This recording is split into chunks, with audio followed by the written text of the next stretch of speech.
Welcome to Wharton Tech Talks, everybody. This is your host, Sophie White, and we are super excited to be discussing all things AI today. Co-hosting with me today is Wharton Tech Club's co-president, Stephen Varghese, who is going to intro today's guest. Thanks, Sophie. Hello, everyone. Our guest today is Professor Kartik Hosanagar. Professor Kartik is the John C. Howard Professor of Technology and Digital Business and a Professor of Marketing at the Wharton School. If you're a student at Wharton, I highly recommend his course, AI for Business. He has also written a book on the topic, A Human's Guide to Machine Intelligence, a fantastic read and a great primer on the industry. Welcome, Professor.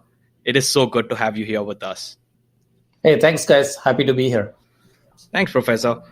So we at the Wharton Tech Talks have been really looking forward to this conversation. AI and machine learning, as we know, is an ever-evolving space. I'm sure it's changed from the time we took the course with you. To kick things off, it would be great to just get your views on the AI landscape today. Who are the main stakeholders and what are the new and exciting areas that you find in this space?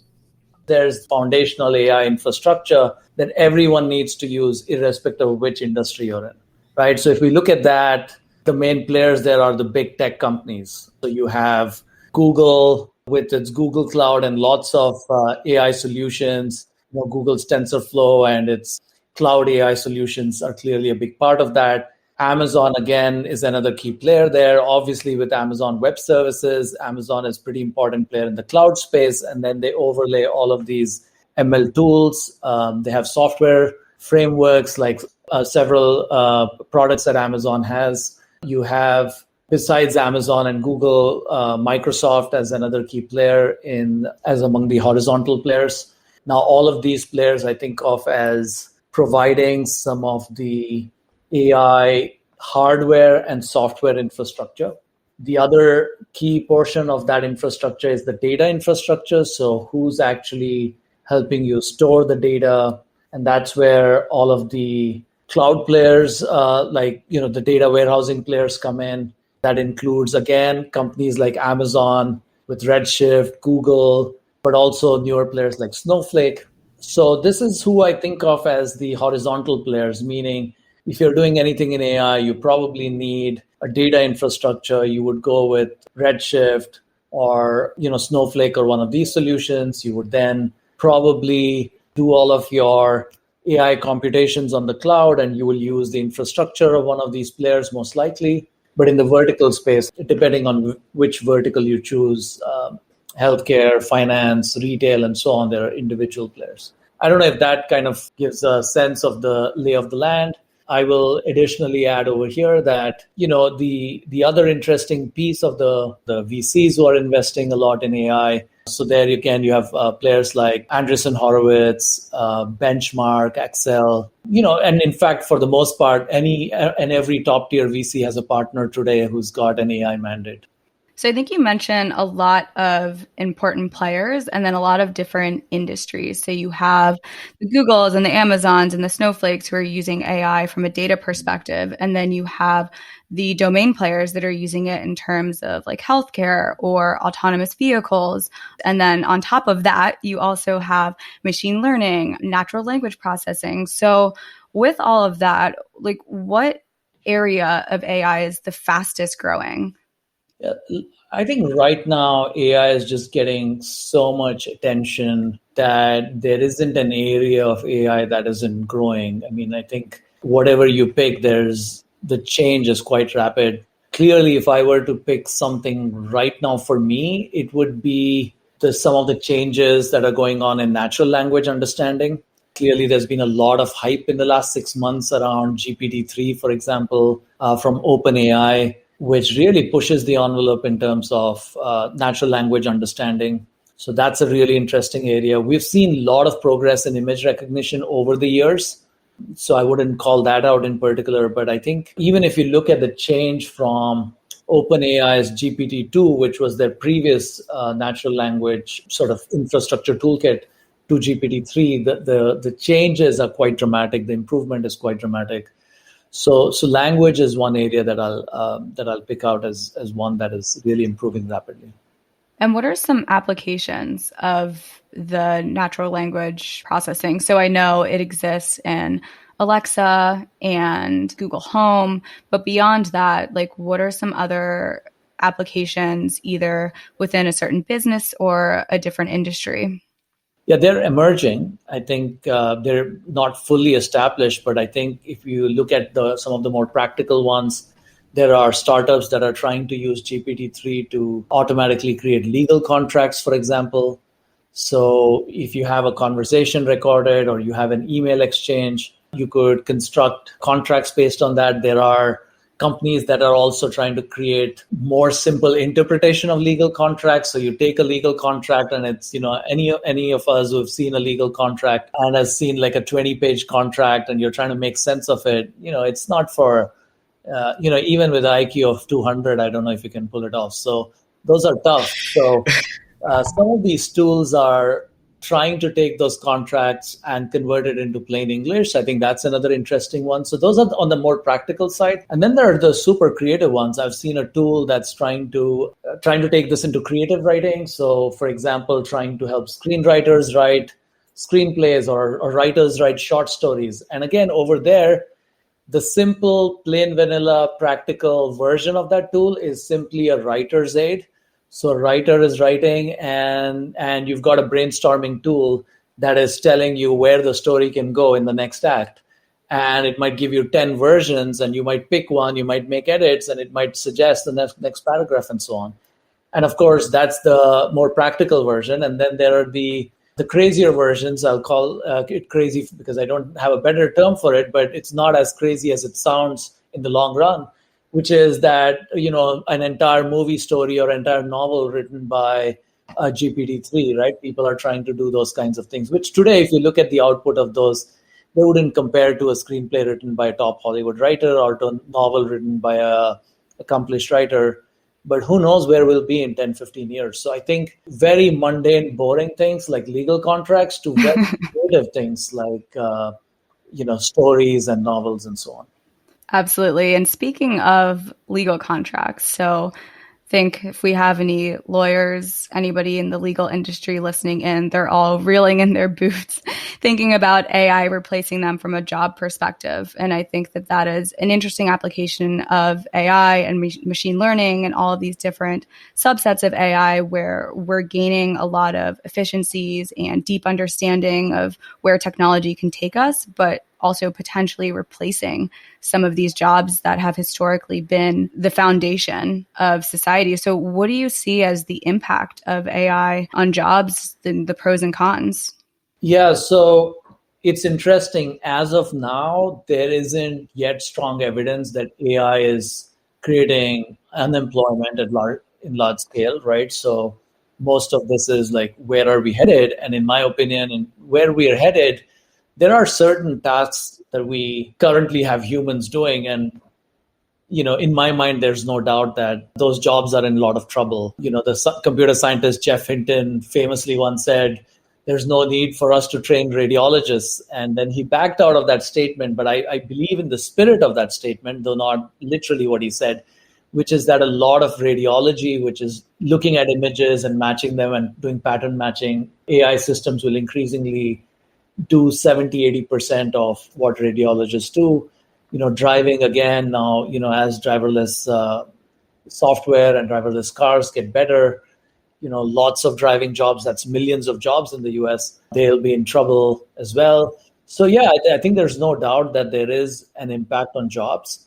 Mostly the way I think of it is that I think the more obvious, the more mundane tasks are automated. So the people who are engaged in the more somewhat manual, somewhat mechanical, repeatable tasks, those jobs are in trouble. But for the most part, certainly if you look at an information worker, I think the way I'm looking at it personally is that it's a collaboration tool for me, which is that it takes away the mundane part of what you do and allows you to focus on the more creative things. Which hopefully allows us to do things better. So again, going back to the radiology example, the way I would think about it is that, a lot of the obvious cases where people spend time on looking at the images, maybe taking down notes, recording their notes, and all of that should hopefully be automated. And the radiologists are now focused on the harder, the more interesting, the more complex cases, and so on. And I think at the heart of this, really, it comes down to modern AI today is for the most part machine learning. Modern machine learning is for the most part supervised machine learning. And what all that means in practice is that essentially today's AI looks at historical data where the same task has been done lots of times in the past, looks at patterns, and then learns to pick up those patterns. So for something to be automated by AI, it must be the case that this task is done by lots of people, lots of times. So you've got a lot of training data. So the more creative tasks we do, which are not repeatable, I think it's very hard for today's AI to come anywhere near it. And so I think those kinds of jobs and tasks are very well protected. Professor, that's quite interesting. And I think like one of the things that I always thought about was like, in the future, AI is going to take up most of my jobs. And so like, why even bother studying? So one of the things you spoke about is that creative tasks are going to still stay, right? But when we talk about GPT-3, for example, and you talk about like, an algorithm being able to churn out a whole novel by itself or come up with a screenplay, we're looking at even AI taking on creative jobs. So what is the future when we take this into consideration? Yeah, so when we talk about the future, I think we have to qualify it. When we say future, are we talking about the next 10 years? Are we talking about our lifetime? Are we talking about our children's lifetimes? Are we talking about several generations later? The reason I say that is, when we talk about creative tasks, I think today AI is nowhere near, even when it does well at creative tasks, it's mostly not truly creative. It meets certain bars of creativity, meaning it's able to look at things that have been labeled as creative in the past, and it's able to do that again. But inherently, our definition of creativity is when we see something that is non-obvious, that we haven't seen before. That's harder for today's AI to do. Not that it's impossible. I'm just saying it's harder. So it is indeed true that AI has successfully, even created art that resembles the classics, the famous Renaissance painters. It is true that AI has created short stories that mimic styles of people in the past because it can look at all of that data. But in terms of creating something fundamentally new, we aren't there today or in the next few years. Question is, when will we get there? There is this interesting survey that you guys and many of your listeners will know about. AI experts, when will we have human-like intelligence? And I might be misquoting the exact numbers, but I'm sure I'm directionally right, which is that the survey, and these were some of the top computer scientists, said something like, 2030 or 2035. 2025 is not that far off, so that, an AI system should be able to do more or less whatever a human is doing. So again, coming back to your question, most of what I was saying was like with a 5-10 year mindset. Now, if we're taking a more philosophical view or a policy or a regulatory view and asking, how do we build a country or a society for the next 100 years? Yes, I'd be nervous if I were trying to make that kind of a planning decision. And I think that's where we then need to think about how do we carve out a role for human intelligence, human creativity going forward, and use AI as an enabler for everything we do. Wow. I think that's something that, really, when I try to think about what the world will look like, it's something that I'm usually clutching at straws. But what does 2075 look like in your mind? What will the world be like in the year 2075? Yeah, 2075. Now that's a tough one. I'm reminded of a couple things when I say that. So before I say anything, I'll qualify it with this. I'm reminded of a few quotes. There was a quote I read attributed to, Thomas Watson of IBM, who once said that there's a worldwide market of maybe about, I forget the number, 2 computers, 5 computers, or something like that, he said.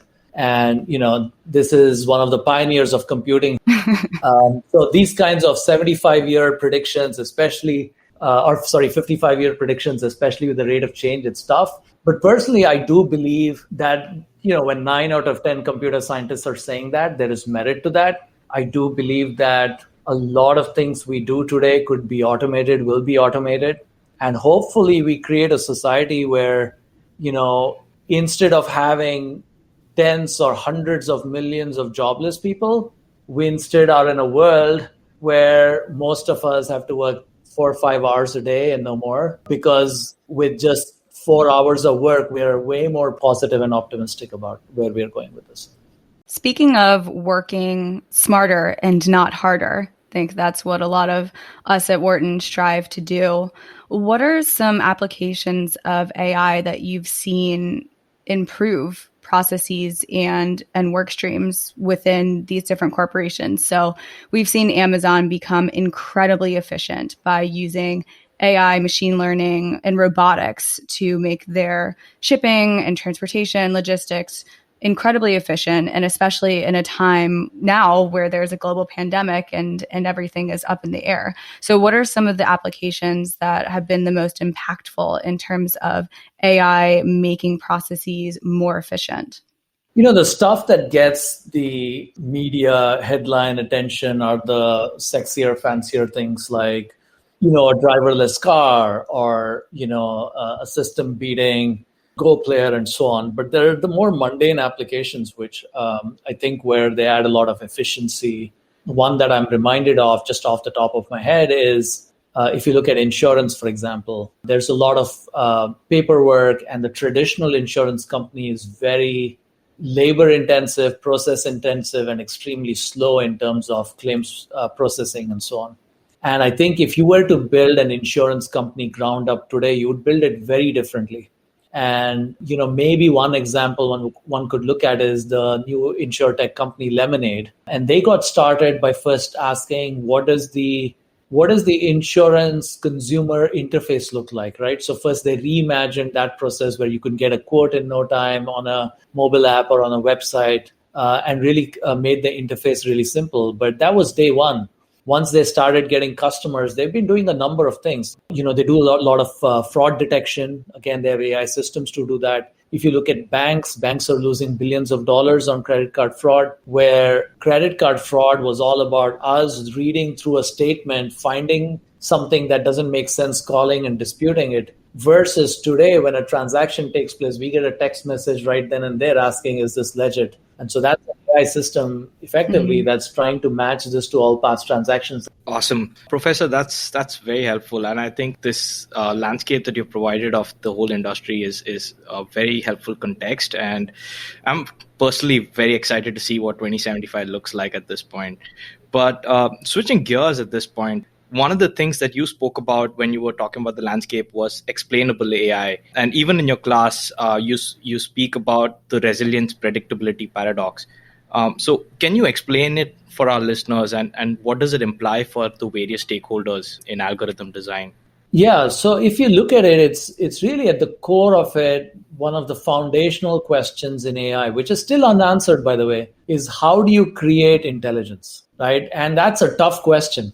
There's so many ways you could try and create intelligence. One of the early successful approaches was what was known as an expert system, which is a simple rule-based system. So, and my version of an expert system for, let's say, diagnosing diseases would be that I would go interview a bunch of doctors and ask them, give me the rules you use to diagnose diseases. And they might tell me, well, when a person walks in, if they have a cold and a fever, then I look at these sets of things. And if the fever has been there for over a week, then I maybe don't look at viral, but I start to think of bacterial causes or whatever. I'm making stuff up, but they'll have a set of rules that you codify. And these systems were created in the 80s. Generally, they work okay, but were simply not comparable to a human expert. Days together, and you can give me all the rules, and I apply the rule, and that software will fail. That's because of tacit knowledge. And so then we switch to this world of machine learning, which is that instead of telling the system, what's to be done, we will show it. So meaning that we will record data on humans doing tasks. So if you want to have a system recognize images, then we will have humans recognize images. We know human will give the rules and say, this is how I recognize this person's face. But the human will just say, this label, this is Sophie, this is Ibrahim, this is Stephen, this is Kartik, and so on. And if you have enough data, the system picks it up. Now I just go in, see the set of rules, and I say, oh, this system predicted that this person should not will not pay back the loan and therefore should be denied because of this, this, and this. Now, if we switch now to the modern machine learning kind of approach, as these systems are learning from data, a couple things have happened. One is the data sets have gotten exponentially larger. So it's not easy for us to just comb through the data and say, oh, this was the portion of the data where the system learned some way to make a prediction.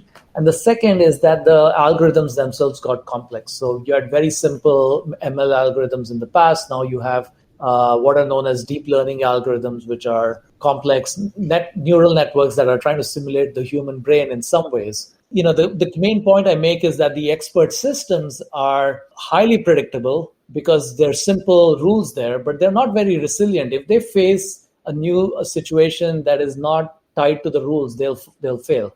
Machine learning systems, if you have shown them enough data, then they're very resilient because, most likely any situation that the system faces, it has seen something like it or variant of it in the past and can act on it. But then, even though it's very resilient, it's not very predictable because you don't know the exact reason why it made some recommendation. Now, it starts to matter when a system is making decisions such as loan approvals or resume screening. And if you find out that a minority did not get a job or a woman applicant was not called for a job interview, then you care about, is the problem a bias in the training data that got picked up by the ML system, or is it that this person was truly not qualified?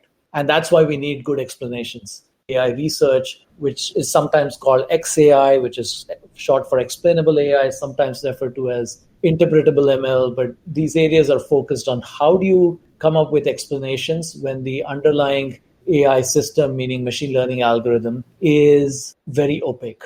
Got it. Professor, that's quite interesting. And thank you so much for providing all that context. I think when I think about human beings, like if we don't understand something, the ability for a human to trust it also goes down. So how does this work? And what I mean by this is, specifically the chart that you had showed in class, it was one of my wow moments where like a human's trust in algorithms varies with their sense of control. So could you please share your insights on this and what should people keep in mind while designing, algorithms, and especially ones that are customer facing, for example? Yeah, sure. I'll mention a couple things. One is a broader sort of product design, product management question, which is what should the human AI interface look like? If you have a system that's highly competent, that is in fact even beating humans on average, do you fully automate that? Or do you need to have a human in the loop? So that's the fundamental question of control in my mind.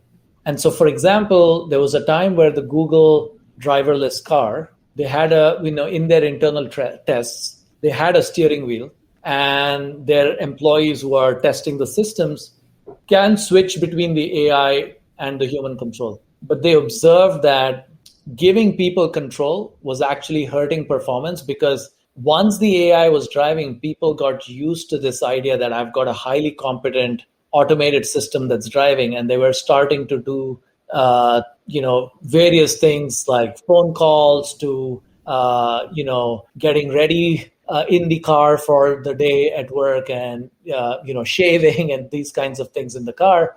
But when they were taking back control, they were not switching on. They were still partially there. And so it was hurting performance. A similar example is that, when Facebook tried to give users more control over their newsfeed so that people can decide what shows up in their newsfeed, Facebook found that people were spending less time on their newsfeed. They were less, clicking on fewer posts. Basically, they were changing the default setting to things they thought they wanted to see, but in practice they didn't. And so they were not engaging as much. So Facebook again found that when it gave people control, it hurt performance. Now, in both these instances, giving people control also showed that people were happier. So even though the end outcome was worse, the car was less safe when people had control. People were not happy if they didn't have the steering wheel when sitting in the car. On Facebook, even though people were less likely to get posts that they were engaging with, they were happier when they had more control. So the question then becomes, how do you balance this desire for control that people have versus the fact that when you give people control, they make things worse off. And there was actually a study done by my colleagues at Wharton. I have a few related studies as well, which is looking at what drives trust in algorithms and trust in automated decisions. And generally, all these studies show that, if you think of control as a dial, as you dial as you dial it so that users have more control, performance deteriorates quite rapidly. On the other hand, if you look at what drives trust, what we find is that, giving people a little bit of control drives trust a lot. You don't need to give them a whole lot of control. In short, and I wish I could show you that chart right now, the chart you referred to, but in short, our finding was that if you give people control and you give them too much control, what happens is trust is high, performance is really low.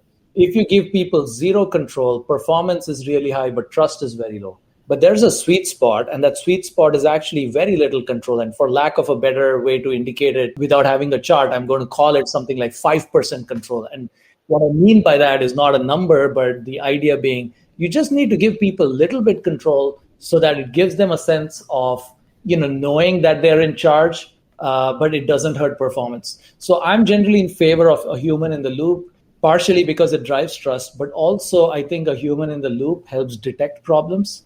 And so humans can play a really important role in terms of, detecting those issues and fixing problems when they arise. Because at the end of the day, we should think about these AI systems as also being prone to failure, usually on average, lower failure rates and better performance than humans in lots of tasks where they're deployed. But the difference being that they're operating at scale. So where a human failure has a limited impact, an AI failure can have a huge impact. So for example, if you have a biased recruiter in an organization and that person has prejudices, that might be affecting 500, maybe 1,000, maybe even 5,000 job applications to that company. On the other hand, if you automate all that and an AI system picks up that bias, and that AI system is screening 1 million job applications coming into Amazon, then you worry about that, even though it may be less biased than that individual, but because of the scale. So, I think that's why I kind of argue for a human in the loop, partly to drive trust, partly to detect problems when they arise.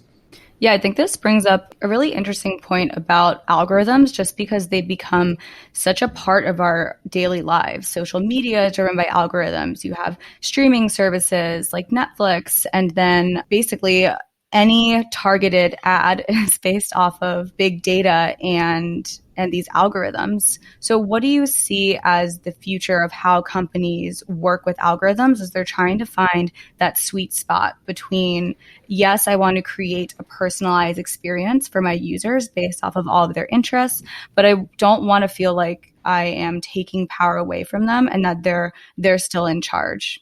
Yeah, I think that's a tough one. I think you mentioned like Netflix.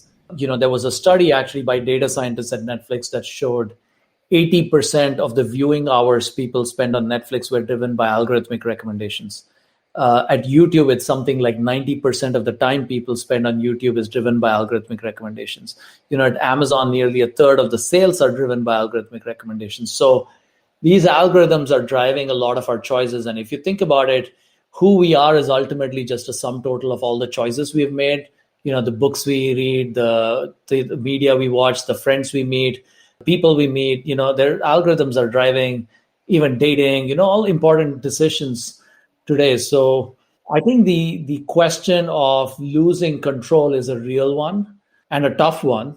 Personally, I think that, it's not just the algorithms and algorithm designers, it's each of us as users who we need to wake up to this. But certainly as far as the algorithm designers are concerned, two principles I advocate. One is, again, the human in the loop. A simple example of that would be something like, not many people are using Pandora these days. More people are using Spotify. But I think any of these, there's a feedback loop where you can do a thumbs up, thumbs down, and indicate that there's, recommendations you're not happy with. Again, another thing to add within algorithm design, good algorithm designers do this, is to add an element of noise or randomness into the algorithm, because if you're so focused on the data and just trying to go based on that, there's a lot of other stuff out there that's interesting that we're missing out, that the algorithm is missing out. So periodically trying new things, meaning the algorithm trying new recommendations and new decisions is helpful. And I think ultimately, even for us as individuals, we should each also think about how we break away from the algorithm every now and then. It drives a lot of efficiency. We talked about efficiency earlier, so it clearly drives a lot of efficiency. I think none of us want to go back to this world where to find a book, you need to go ask 100 people or go look for a bestseller list or find music in those old ways. But at the same time, breaking free from the algorithm and trying new experiences, I think is at the core of discovery and humanity in some ways. Yeah, absolutely. And we are running up on time, but we wanted to ask one last question before we move on to our closing question. And with all of the applications of AI and the evolution of the landscape and fast-growing aspect of the business as a whole, what would be your advice to entrepreneurs either trying to start a business in this space or use AI to power their ideas? Yeah, so that's an interesting question. I think AI clearly presents huge innovation opportunities, and therefore there's a lot of excitement around it for entrepreneurs and investors. The advice I would give, and by the way, I have a full long Medium post on this, but the one problem I see a lot of entrepreneurs running into is you've got a great idea, you want to go build the system, and then you get down to it and you don't have the data to build your AI system. And in my blog post, the example I give, which is actually from personal experience, is that 3 years or 4 years back, I kind of said, okay, fraud, credit card fraud, banks are losing billions to that. If I can solve it, and it shouldn't be that complex to build an AI system if I have all of the data, then, imagine the amount of value you create and what a valuable company you can create. Of course, when I started going down that path, no bank would share that kind of data with a new startup. They'd rather hire 15 data scientists and build it internally. And so this is not just my problem. This is every entrepreneur's problem. How do you get the data? And I think again, my blog post goes into several strategies that entrepreneurs can use. I have 5 strategies in there. In the interest of time, maybe I'll mention just a couple. One strategy I advocate is figure out ways to build your product without the AI for it to add value to consumers on day one. And so then once the consumers use it, you're collecting data and then building the AI over time. I mentioned earlier in our conversation, Lemonade, the insurtech company. If you look at it today, data is at the heart of that business. But on day one, it was all around providing a convenient, simple interface for people to shop for insurance. Once that was done and they had enough subscribers, now they're doing some really clever things with AI. I was telling you earlier that they've built these systems that are doing insurance approvals and claim approvals. I recently read like a 96% of first notice of loss claim is processed through an AI system. So that's one, which is think about how do you get your service rolling without AI. Another one I'll mention is that there's a lot of alternatives available, including there are existing machine learning models that are pre-trained that you can download. And then you do what's called transfer learning, which is you take a pre-trained model and then fine-tune it to your needs. So you don't need massive data sets for that. You can, somebody else has created an AI that's 90% there based on the massive data set. Now you take it and you customize it. So if I wanted to build an AI system that's for recognizing flowers from their photos, I don't want to start from scratch. I might use a download and image recognition, pre-trained a deep learning system, and then train it on a smaller data set of flowers. So use those. Also, remember AI is not always, doesn't have to be supervised machine learning. You can want to go back to expert systems and build a rule-based system that's okay to begin with.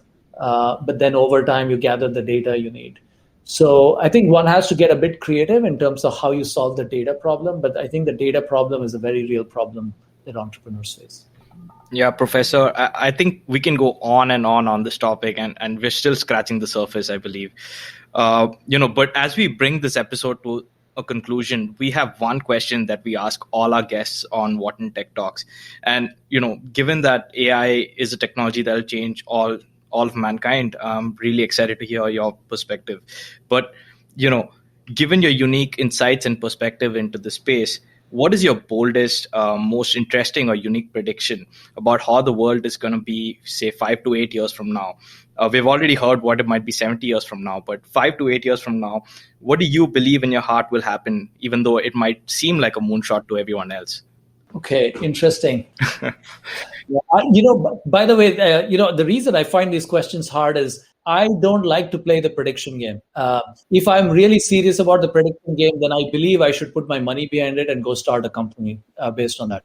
So given that thought, I will mention something which may not be my boldest bet, but it's a bet that I'm putting money behind. Currently, I'm on partial leave from Wharton building my own startup. And that startup is trying to build a new content studio. So think of us making movies and TV shows. But we are getting down to this core question that is at the heart of the business, which is when you look at a creative idea, how do you decide whether this is something audiences will respond to? And this is an unsolved problem. There's this, famous quote from a very well-known screenwriter who said that nobody in Hollywood knows anything. Each time out, it's a guess. And that's very true. And the impact of that kind of decision-making is that Hollywood is so risk-averse. Even though it's in the business of creativity, at the end of the day, the kinds of stuff that gets made are franchises based on proven successful, so you'll see a movie that has succeeded 10 years back, they'll make, sixth sequel to it. Or there's a famous comic book character, you'll make one more movie based on that. But, reluctance to try new ideas and new stories. So what we are trying to do is build a way to use testing with audiences and data to take risks with content. Today's AI is generally good at things where there's a lot of historical data and you can go repeat that. And that works for something like, let's say, radiology, where you can look at hundreds of X-rays of fractured toes. And I use that because I have a fractured toe right now. And you can use those X-rays and then look at a new one and say, yes, this is a fracture. But creativity is different because I can look at thousands of screenplays and look at the successes and failure and make a decision based on that. But the problem is people don't want to see the movie that worked in the past. So to try and get there today seems almost impossible. Certainly, I'm working on it, so I don't believe it's impossible, but it's still highly improbable. So it's a tough one. But I think I'm going to bet that AI will play a big role in creative tasks in 10 years. Not displacing humans, like I said, but doing 80% of what human creativity is able to do today. Yeah. Absolutely. Well, thank you so much for taking the time to speak with us about AI. I could talk content for days, but unfortunately, we have to wrap up. So thank you again, and good luck with your company. Thank you, guys. Pleasure talking to all of you. Thank you.